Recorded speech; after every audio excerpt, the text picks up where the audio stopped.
Hey guys, it's Coach B. Wiley. Hope your day is going well. I was talking to one of my girlfriends the other day about I'm going to come up with a list of first date questions that you should always ask on the first date. Now, this video isn't all the questions. This video, in my opinion, is one of the best questions you can ask on a first date. The question is, what kind of communicator are you? You want to definitely, number one, be aware of what kind of communicator you are. Do you listen? What is your body language like? What is your tone like? Do you cut people off? Do you listen to respond? What kind of communicator are you? First, you got to get real with that. And if you don't know what kind of communicator you are, ask your closest friends, co-workers, relatives, people that are going to give you an unbiased opinion, people that you respect, people that you trust to give you an honest answer. And what you do with that information is take it in, sit on it, versus saying, oh, that's not me, that don't sound like me, that don't me, because that makes you a defensive communicator. Okay, got it? So on the first date, you want to ask him, what kind of communicator are you? And then he's going to say, well, I think I'm a very good communicator, because most people believe they're a great communicator. Why is that playing in the background? Can y'all hear that? That's coming out of somebody's car 3 floors down. I need for them to pass me by. I don't know if I can do this video. Let me pause this video.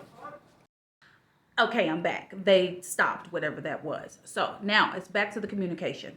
As I'm saying, most people are going to say they're a great communicator. And then you can say, well, why do you think you're a great communicator? And this isn't an interrogation. This is literally, you're curious. And you can say that by saying, I think I'm a communicator because when people talk, I used to cut people off in the middle of their sentence, but I've learned not to do that because that's rude. So I now listen and I wait for them to finish their thought and then I'll chime in. When you volunteer that information about yourself, that makes somebody warm up, the guy that you're talking to, warm up to, okay, I can open up a little bit, even though we just met. I can be a little open about my communication skills. Or he might say, you know what, I think I'm a great communicator. However, I am working on being more open versus giving broad or vague details when communicating, because there are all kind of communicators. Now, what you don't want to do is find yourself 5 months in with someone and you're really liking them, they're really liking you, and you have your first disagreement and all heck breaks loose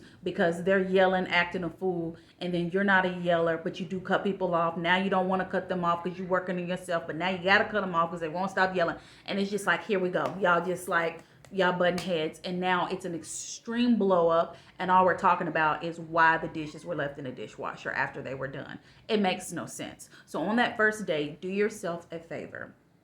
Ask that person, what kind of communicator are you, and what ways are you working on becoming an even better communicator? Because we need to know what kind of communicator they are when they're happy, when they're sad, when they're depressed, when they're going through all of the emotions on the emotional roller coaster wheel.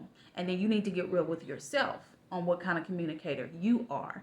And don't sit up there and start lying and making yourself look like the polished professional communicator when really you the main one, be yelling, rolling your neck, cutting people off, going mute mouth, and all the things. Speaking of mute mouth, we definitely want to know if he is a mute mouth man, when he is in a disagreement and or when life is just beating him down, or when he's sad or just not feeling himself at the moment, when he's having a moment.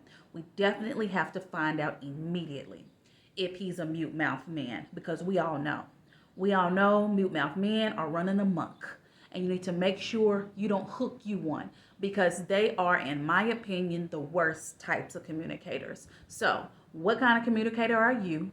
What are you working on to become better? What kind of communicator is he? What is he working on to become better? And how can y'all come together to be better communicators together?